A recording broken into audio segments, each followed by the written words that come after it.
Okay, welcome DoorGrow hackers to the DoorGrow show. If you are a property management entrepreneur that wants to add doors, make a difference, increase revenue, help others, impact lives, and you are interested in growing your business and life, and you are open to doing things a bit differently, then you are a DoorGrow hacker. DoorGrow hackers love the opportunities, daily variety, unique challenges, and freedom that property management brings. Many in real estate think you're crazy for doing it.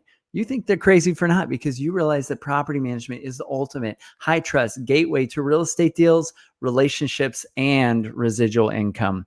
At DoorGrow, we are on a mission to transform property management businesses and their owners. We want to transform the industry, eliminate the BS, build awareness, change perception, expand the market, and help the best property management entrepreneurs win. I'm your host, property management growth expert, Jason Hull, the founder and CEO of DoorGrow. Now, let's get into the show. And all right, today's guest, I'm hanging out with Pete. I'm going to see if I can say your last name right. Tverdov. And I'm going to unmute you so you can actually respond to that. Did I say it right? That was awesome. Okay. So Pete Tverdov of Tverdov Housing. So, and Pete, before we get into the topic, I want to introduce you, have you introduce yourself a little bit. But we're going to be talking about student rental properties. And the title of this is The Cash Flow and Chaos of Managing Student Rental Properties. That sounds kind of fun. So let's get into the cash flow and chaos after we hear a little bit about kind of your background. How'd you kind of get into this? And tell everybody who's listening about Pete. Sure. So happy to be on the show. Thanks for having me. And I got into it. My wife and I moved back to the Central Jersey area about 6 years ago. And in the process of moving back, we were looking to, buy a multifamily, kind of live in one unit. And it brought us to New Brunswick, where Rutgers University is. And we both went to school there. We both played sports there.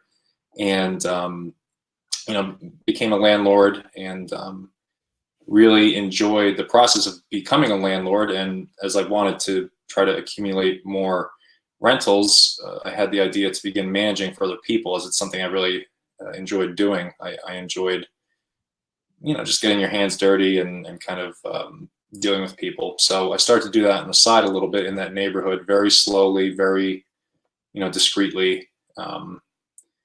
And then little by little, I was just kind of nibbling and getting more people under management because I was doing a pretty good job. And about a year ago, it grew into a large enough business where I was kind of at a crossroads with working my regular job, and I said, you know what, I feel pretty good about this. I'm just gonna dive in and really try to grow my business. And it's been a little rocky because I did that officially in January. But and when I say rocky, because of coronavirus, the business side's been good. So it's been fun. I enjoy being an entrepreneur. I enjoy trying to grow the business each day, and I'm happy to be here. Yeah. So looking back, hindsight being 2020, pun intended. So here in 2020, would you have chosen, if knowing that this would all happen, to start your business then? Would you still have done it? It's such a hard question to answer because I know. I had grown the business enough to that point where there was really no turning back. Like I was just at a breaking point because there's only 24 hours in a day. Yeah. I was working in New York City. So it was just really challenging to try and juggle both, really, and I couldn't at that point. So was the timing the best? Definitely not. Right. Okay. So you started getting into doing this yourself. Then you started doing it for others. And at what point did you start deciding, hey, I think it would be a good idea to deal with students? I mean, this was your college hometown, right? Or college town, your wife's college town. There was a college there. And it seemed probably pretty obvious that you should be dealing with student housing. Were you already dealing with students with your own rentals? Yeah, that's exactly right. So every rental we owned was student housing. It's something I had a lot of familiarity with. And for a while, I didn't want to do anything else but student rentals. And, about a year ago, I started to diversify that and try to pick up other tenant groups to manage, which we have, thank God, because in business, it's good to diversify. But, for me, anything with investing, or my advice to anybody with investing is go with what you know, or the areas and then you kind of branch out from there, which is kind of what we did with the business. So, again, student rentals is something we were super familiar with, super comfortable with, and now we're at the point where we're kind of happy with how much we have in the business, and we're actively looking to, we don't really even market too heavily to student rental landlords, just because we have a sizable amount, and because we know what kind of chaos comes with managing them, and how management intensive they could be. So like I said, we're trying to diversify the business. In addition to being well known for student rentals, we want to do some other things as well. Yeah. So give listeners a little bit of idea of kind of what your portfolio looks like right now. Sure. So of our business, like 65 to 70% is student rentals. And then another 15 to 20% is lower income families. And then the remainder is, like middle class housing, workforce housing, yuppies. And those, what's funny is managing student rentals, it really gets you battle tested for managing other tenants, because other tenant groups really are a breeze. Student rentals are very management intensive because, they're 18 to 21-year-olds, they're young adults. Most of them know nothing. And what's worse is they think they know something, which, which compounds the problem sometimes. And, and I was the same way, and maybe you were as well. Like, you don't really know much when you're that age. Yeah. I mean, before anybody ever gets married or has kids, they don't understand that, like, they're responsible for changing light bulbs, or, if the heat's not working in the house, maybe it's because no one checked to see if the thermostat was even on. It's like stuff like that that's really low hanging fruit. Yeah. So I think, but like you're saying, before anybody has kids or like a business or any of that, we're all experts on parenting and business and how the world should work. Yeah. I love when my teenagers tell me how to be a better parent. I love that. That's always a really fun conversation, right? So, this is, everyone's an expert until they do it. And then they realize they're like everybody else, winging it and trying to figure out what's next. So, yeah. So you started with the most difficult type of housing. It sounds like it was more difficult renters and tenants. And then anything else, felt like it was just downhill. Like from there, it was easier. Yeah, that's right. Like I said, it's just a very management intensive group. And so what do I mean by that? So, like, they've never signed a lease before. Some of them have never paid rent before. They've never written a check before, or, they don't know how to pay rent online. They don't really know what a security deposit is. They don't really know how, the process for getting it back. And I think our business grew because, we really tried to help the tenants kind of understand the process and how it works. So with students, for example, and I would recommend this to anyone managing students, we usually sit down with them for like 20 or 30 minutes and go over the lease with them and go over all the points in the lease and kind of set expectations up front. So, we try to really limit the excuses for a tenant where they're like, oh, I didn't know that. We say, what do you mean you didn't know that? We sat with you in person and went over that. Yeah. So that's one of the things. Some of the management items that I was talking about, they beat the properties up a little bit more. So the repairs are higher. And things always just mysteriously break. It was never, it was never their fault. Like something happened, and sure, nobody wants to admit it. But yeah. Anyway, so aren't these things common to property management? And then, I got a taste for managing other tenant groups. I realized like how intense the students are, and it's not, it's not a bad business to be in, because for people who own the rentals, like the cash flows are higher, but with higher cash flows comes, a set of their own problems.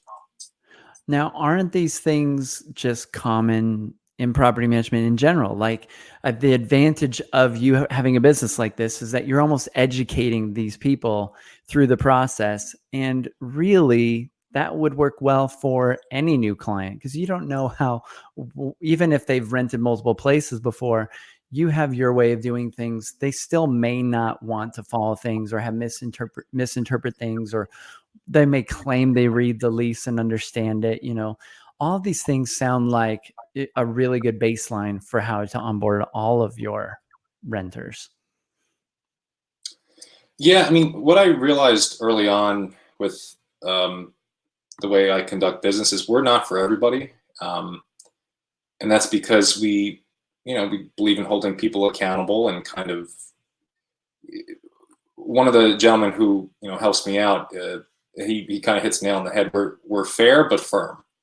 So we're very fair. We don't try to nickel and dime people, but we're firm. Like the lease is the lease, or the code is the code, and this is kind of what we have to do in order to ensure that the property is running smoothly, to ensure you're happy as a tenant, ensure the owner's happy as a client. So as a property manager, you kind of getting hit from both sides a lot of the time, but that's what we try to do to tenants, and honestly, we try to give as good of an effort as we can to make sure that they have a good experience. Because what's pretty cool about my business is the second largest lead generator for us is tenant referrals, which is awesome. That's free, right? That costs nothing. So for that to be number two, it tells me we're doing something right, even if it feels like we're not sometimes. And I want to continue that. So tenant referrals, meaning the tenants are referring the owners to your company? They're referring other tenants to our company. So it makes the amount of advertising we have to spend on finding tenants less. Right. Do you feel like that's a challenge in student housing, is finding people to rent the place?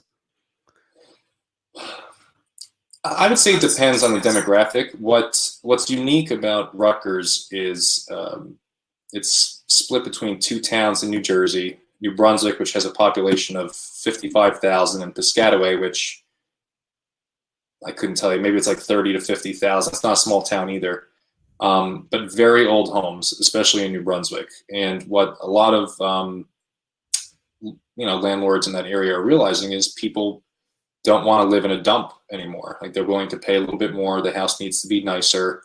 And that's what we've done with stuff that we own. And most of the clients we have, it takes a little bit of convincing, but after a while, they trust us to spend some money on their property because it makes it easier to rent. When I went to Rutgers, I majored in criminal justice, so there's this thing called broken windows theory. And for people who don't know what that is, it's kind of what it sounds like. So when you have a dilapidated area with a bunch of broken windows, it attracts crime. It attracts people looking to get into trouble. When you have that same place and it's all cleaned up and all the windows are fixed and and the outside's painted and the sidewalks are redone, the crime statistically usually has gone away.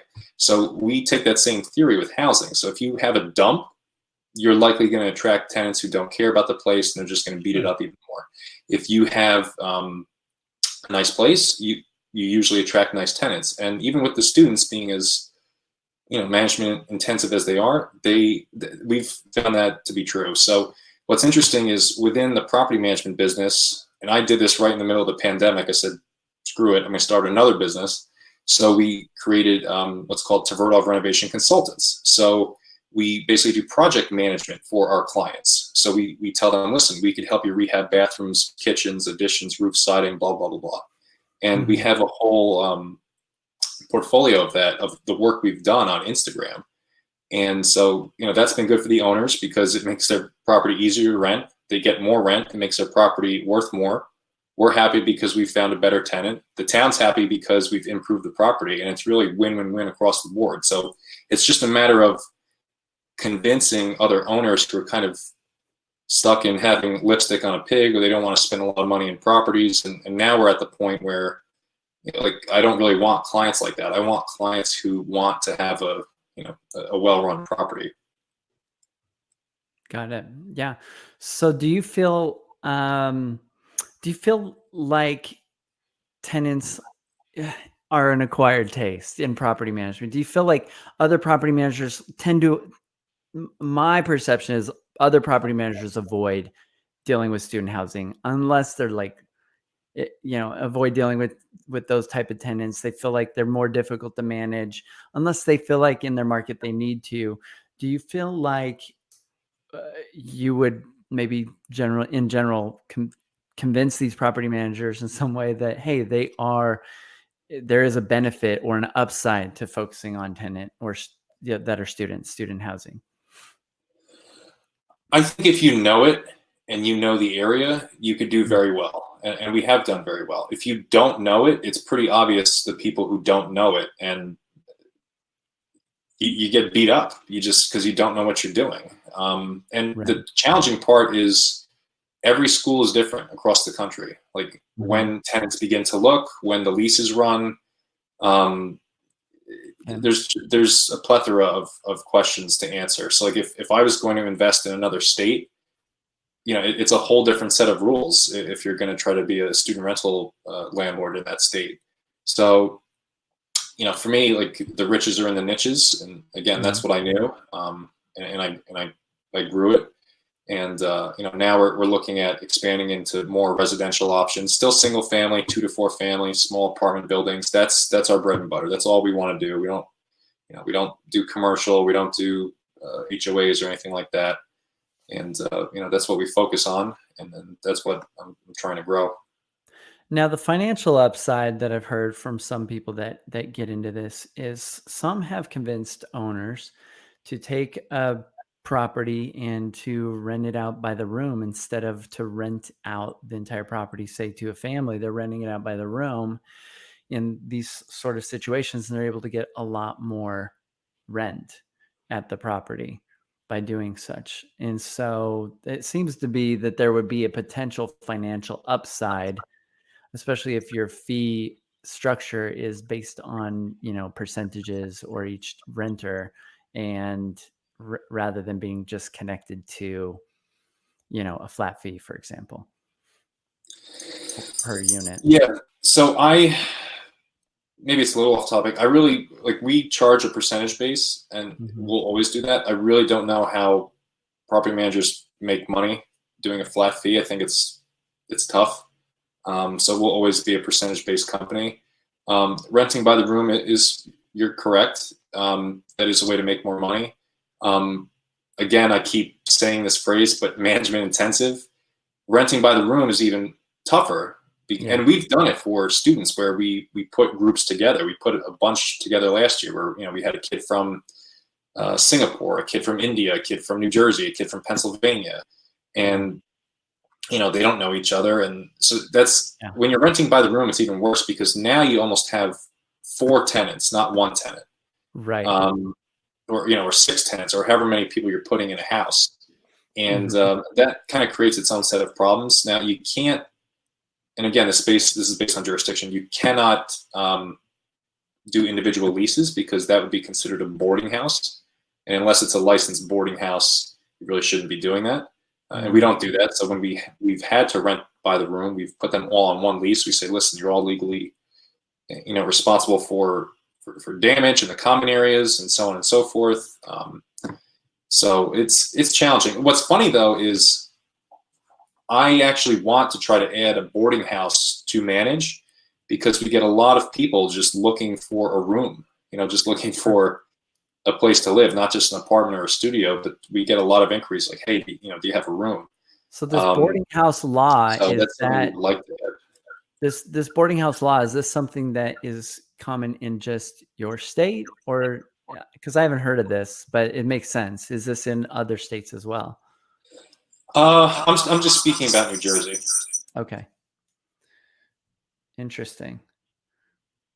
But it's something those listening, if they haven't dabbled in student housing or they're thinking of renting by the room or something like that, they probably should check with their local laws to make sure whether or not there's any sort of rules against, doing such. So in New Jersey, what does it take to become a boarding house then, or to set one of those up?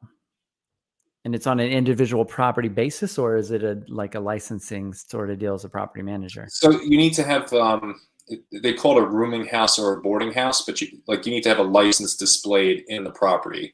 Oh. And it's pretty, like, I've been in enough of them. It's pretty obvious if it's a boarding house or a rooming house, because it's, there'll be a kitchen with like, a bunch of labels on each cabinet. Like, this is John's cabinet, this is Max's cabinet, this is Pete's cabinet. And then there's a common bathroom or two. And then all the other doors are just shut with locks on it. So if you can imagine, that's kind of what they look like. And then they'll have like a big license in the hallway or stairwell that'll say, this is a New Jersey licensed rooming house or boarding house. That's kind of how they work. But again, those are challenging. Yeah. Do you find in those situations you end up sort of having to play parent between roommates? Yes and no. Sometimes.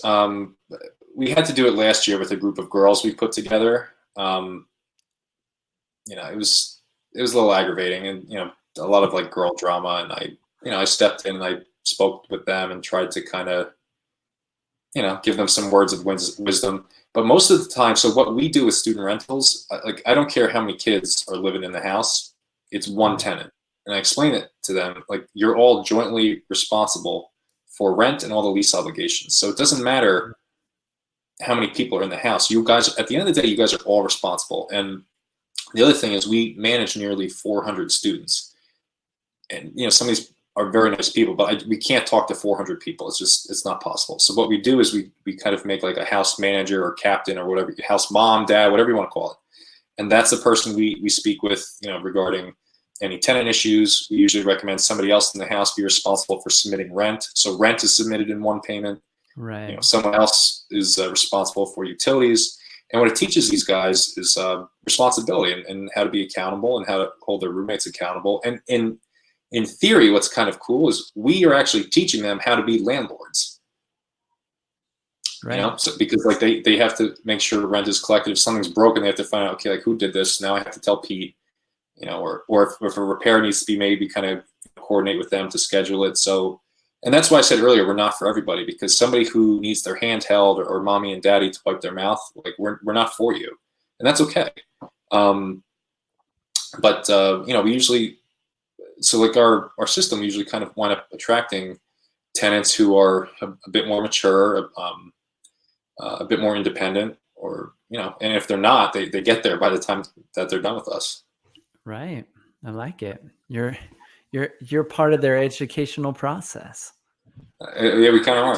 For the real world. So that might be a good selling point for getting tenants. We'll make your kid actually grow up. All the parents will be excited about that.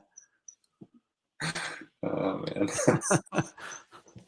I'm serious. I would be. I'd be like, I'm going to send my kids into one of those properties. Right? Yeah. I might try that. It's worth a shot. It's worth a shot. So, well, cool. So, Pete, I think this is really interesting. I'd be interested in those that are doing student housing. When you see this posted or see this inside the DoorGrow Club Facebook group at doorgrowclub.com, it'd be interesting to see other people's comments on what you're doing and what's working, what's not working in student housing. So, so this started as a side hustle. It's evolved into a business, doing it for other people. It's now growing. What do you feel like is next for you and your business moving forward? So what I started to do, just from watching podcasts like this, is to track our KPIs, and which is really cool. Like, I love that side of the business. It's like a quarterly physical, I guess you could really think of it, and it kind of helps me to understand like where we should be spending money, what's working, what's not, and tweaking things. So, for example, because I'm in the growth stage right now. 100 doors is cool, but there's people with 500, 800. Like, those are huge companies. Like, we won't get there overnight. I fully understand that. But what my goals with my business is, we want to cover 3 counties in New Jersey. So we're based in central New Jersey, which anybody from New Jersey who's listening to this, central New Jersey really doesn't exist. That's like the inside joke. But the 3 counties we cover probably have about 2.7 6 to 3 million people in them. So, and those are within a 30-minute radius of our office. So we're very comfortable being within, a 30-minute radius of home base. And the goal is just to continue to add doors under management, single family, 2 to 4 family, small apartment buildings in those areas. There's certain towns that are rental towns and certain towns that are not. So what we've been doing on the marketing side, we've been working on SEO. We have our own website. We blog. We're very active on Instagram. And then we do mailers, which, maybe not a lot of people do. We do some cold calling too, and just constantly trying to tweak and figure out, what's working, what's not, and how we could generate more leads. And then on top of the property management, we also, because in New Jersey, you have to have your real estate license. So right now, me and a few people on my team are realtors. Eventually, I would like to have my own brokerage. So really, like Tverdov Housing is 3 companies. So it's realty services. We could help you buy and sell investment properties. That's all we do. We could help you manage the property, or we could help you rehab the property. So we have some clients where we've helped them buy the property, we've helped them rehab the property, and then we manage the property. And then one day when they want to sell it, we'll sell the property. So that's about creating multiple income streams for our business within the same business, which I think is pretty cool. Yeah, makes sense. Well, cool. Well, Pete, it's been great having you on the show. I wish you success at Tverdov Housing. And for those that are listening, if you have questions about student housing or getting this, or if people listening are interested in getting a place from you or whatever your goal is, how can they get a hold of you? My website, which is tvdhousing.com, and also my Instagram, Tverdov Housing, which you could look up the last name on DoorGrow show. It's Tverdov Housing. We're constantly posting what we're doing on Instagram. So it's usually properties we're rehabbing or some crazy management story, about like just some of the crazy stuff that's happened and probably will happen in the future. Stuff that we're selling. So we're very active on there. Cool. All right. Well, hey, Pete, thanks for coming on the DoorGrow show. Pleasure being on there. All right. So those of you that are interested in getting into student housing or that have been dealing with student housing, I'd be really curious, like I had mentioned, to see your feedback inside the DoorGrow Club Facebook group. So inside the DoorGrow Club, let us know like what you find is working or not working. It sounds like a challenging thing. I think any of us that have gone to college and remember some of the crazy stuff that either we did or that we saw other people doing, recognize that could be a really challenging sort of thing, but it's necessary. Like their student housing is a need, and it'll be interesting to see how things go moving forward with COVID-19 and coronavirus and things shifting to online. So it'll be interesting. So anyway, check out the Facebook group, doorgrowclub.com. And if you are interested in growing your business and growing your property management company and making some changes there, if you are feeling stuck, struggling, whatever, reach out to DoorGrow. Check us out at doorgrow.com. We'd love to help you out. And until next time, to our mutual growth. Bye, everyone.